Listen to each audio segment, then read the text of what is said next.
Hello guys, so for today's video is di ami sa Barangay Maak. Nakita na mo na kanindot sa sunset no kagukuan siya kanang beautiful gajud. Gikan mi sa Mahinog nyangge na malit mi gulay kay nag-crib mi ni adoy ng sinigang na bangos. So ang bangos is inutang namo kay Ma'am Gladys. Bayaran sa sound. So ayun na nga no, magbiyahe na mi pauli sa Ginsileban.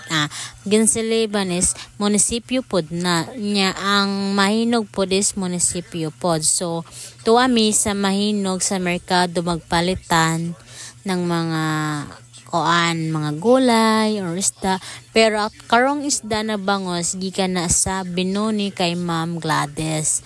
So kana nag-crib man mi, so nagloto akong adoy, lami man gud siya mo loto, so siya akong gipaloto, request granted.